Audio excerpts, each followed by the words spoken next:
मई 1991 में राजीव गांधी की हत्या होती है और मात्र एक महीने में 21 जून 1991 को राजीव गांधी फाउंडेशन बन के तैयार हो जाता है। एक महीने में। उसमें चिदंबरम साहब उस ट्रस्ट के परमानेंट मेंबर हैं, क्योंकि ये लग गया था कि राजीव गांधी के जाने के बाद जो सरकारें आएंगी उसमें बहुत कुछ होगा। और आप यकीन मानिए कि आजकल पैसा ना आने की वजह से जो लोग धर्मांतरण में लगे हुए थे वो अब एयर टिकट से नहीं जा पा रहे, वो रेल से भी नहीं जा पा रहे बेचारे। ये बात मैं इसलिए बता रहा हूं कि कितनी खामोशी से कुछ काम इस देश में हुए हैं, और क्योंकि आम नागरिक को शायद इसकी बहुत ज्यादा चिंता नहीं होती, लेकिन कैसे वो मुझे और आपको इफेक्ट करते हैं। यूपीए की सरकार बनी और एक फैसला लिया गया, और बहुत खामोशी से लिया गया, और हम में से किसी ने उसकी तरफ ध्यान भी नहीं दिया कि आखिर इसकी जरूरत क्या थी। कि जो भारत में बहुत सारे एनजीओज हैं, ट्रस्ट हैं, ये यहां रजिस्टर होते हैं, हजारों लोग अच्छा काम कर रहे हैं, लेकिन ये कहा गया कि ये जितने भी ट्रस्ट हैं, अगर इनको फॉरेन से फंडिंग लेनी है तो भारत सरकार ने देश की जो सबसे त्यागी महिला थी, जिसे लोग कह रहे थे ये त्यागी है, बड़ा बलिदान किया है उसने, त्याग की देवी बता रहे थे, उसने अपने एजेंडे के तहत एफसीआरए कानून को लागू किया,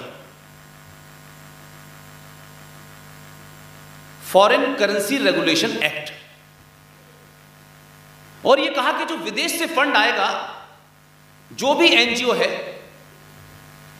जितने भी हमने ट्रस्ट बना रखे हैं, इनको विदेश से कोई भी आपको फंड दे सकता है जिसके पास एफसीआरए है।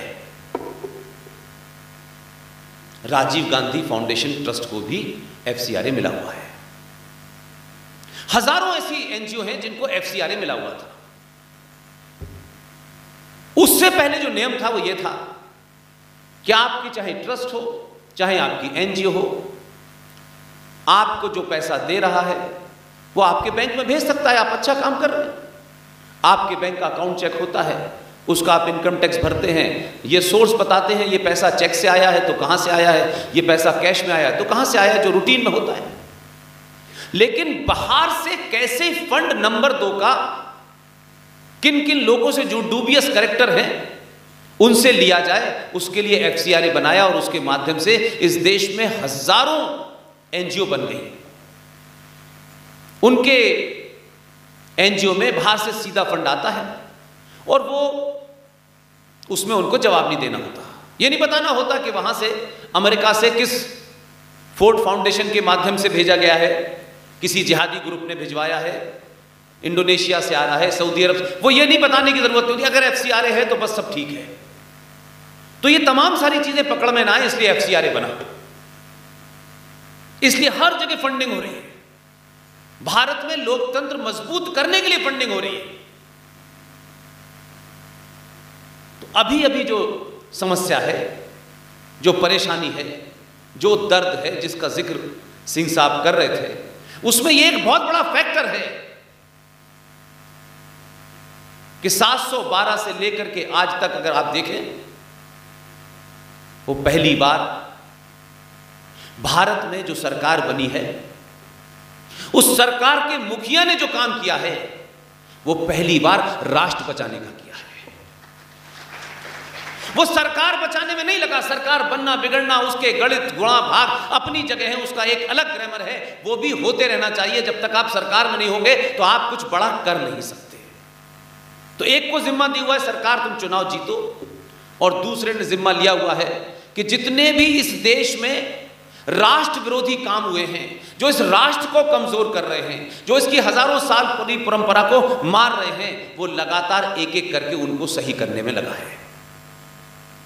तकलीफ का कारण यह है कि जो झूठ बोला गया है आपसे, हम सब भाई भाई हैं, सारे धर्म बराबर हैं, सारे धर्म शांति का संदेश देते हैं। हम तो हजारों साल से साथ साथ रह रहे हैं। ये जितने भी आपने नैरेटिव देखे, किसी एक नैरेटिव पे कभी 2 मिनट विचार कीजिए कि हम कह क्या रहे हैं। इसलिए सिर्फ उन नैरेटिव की इतनी बात की कि आपके आज की जनरेशन को यह लगता है कि इसके अलावा तो कुछ है ही नहीं। तो अगर आप कोई नई बात, नए तथ्य रखते हैं तो उसके मन के अंदर एक सवाल पैदा होता है कि ये बात कहां से कह रहे हैं, क्यों कह रहे हैं, ये तो झूठी बात है। और फिर बात, उनका शक, जब उनको उसके तथ्य नहीं मिलते, उनके रेफरेंस नहीं मिलते, तो वो बेचारे ये सोचने लगते हैं कि ये कोई हिंदूवादी लोग हैं, ये कोई आरएसएस के लोग हैं, ये झूठ बोल रहे हैं, ये गलत किताबों का रेफरेंस दे रहे हैं। लेकिन जब आप बोलते हैं और वो किताबें मार्केट में अवेलेबल होती हैं, जिसमें न कोई राइट विंगर शामिल है, न आरएसएस शामिल है, न विश्व हिंदू परिषद शामिल है, न बीजेपी है, न जनसंघ है, तब आपको लगता है कि इसके लिखने वाले तो वो लोग थे जो अपने आप को अल्ट्रा सेकुलर कह रहे थे, अल्ट्रा लेफ्टिस्ट कह रहे थे। तो जब आप इन तथ्यों को सामने लाते हैं तो मुझे जो सबसे ज्यादा आसानी होती है कि उन तथ्यों को सामने रखने से, आज दिन में करीब 1000 से ऊपर ईमेल आते हैं, क्योंकि मेरा ईमेल सार्वजनिक है। तब मैं देखता हूं कि जो उनके सवाल होते हैं, 1000 में से कोई 50-60 ऐसे होते हैं जिनको कुछ डाउट होता है, जिसको मुझे और क्लियर करना होता है। लेकिन बाकी सारे लोग मुझे बताते हैं, हम वहां गए थे, हमने ये किताब देखी, हमने पेज नंबर देखा, हमने पैराग्राफ देखा, आप जो बात कह रहे थे सही कह रहे थे।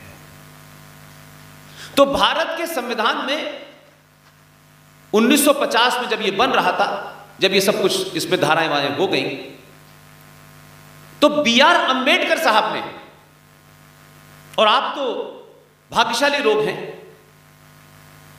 कि आपके इस राज्य में एक जबलपुर जगह है, मैंने वहां भी ये बात कही थी।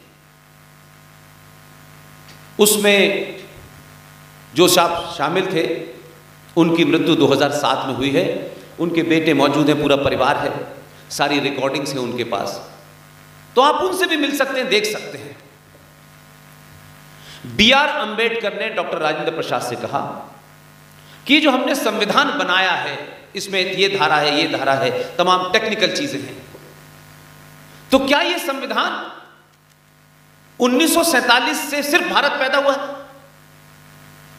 26 जनवरी 1950 को संविधान बना, 15 अगस्त 1947 को आजाद हुआ, ये पहला राष्ट्रपति ये होगा, ये होगा, ये कानून होगा, ये IPC होगा, तमाम सारी चीजें हैं। तो बात इस पे चर्चा हुई और ये कहा कि भाई इस संविधान को, ये आजाद भारत का संविधान है और भारत 1947 को नहीं पैदा हुआ है,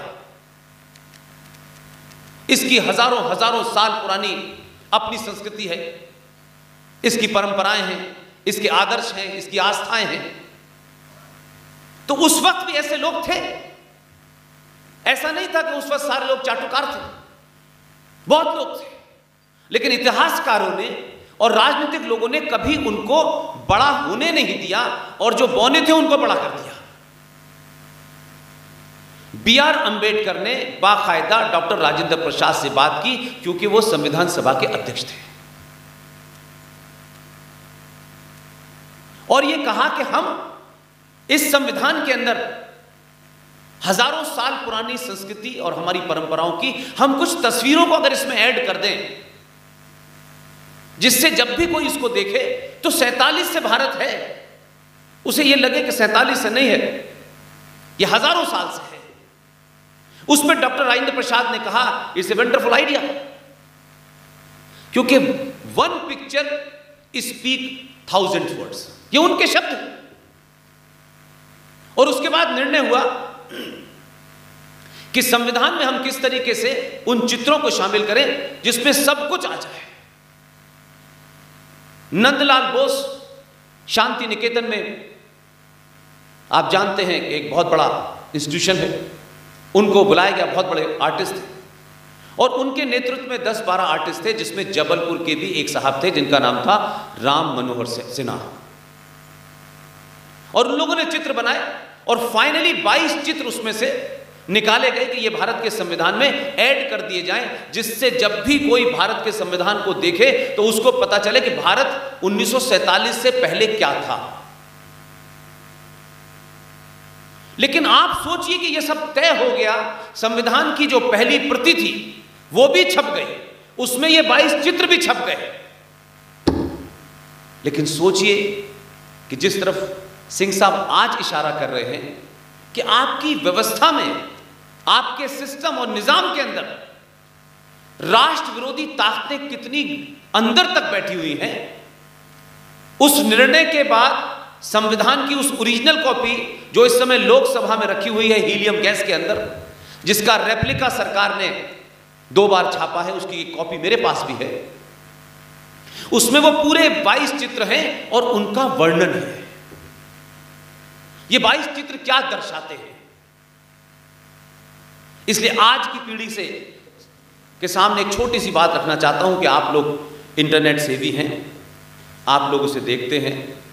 अभी भारत के प्रधानमंत्री ने चंद रोज पहले, मेरा ख्याल है कि उसकी डेट दी हुई है 10 दिसंबर,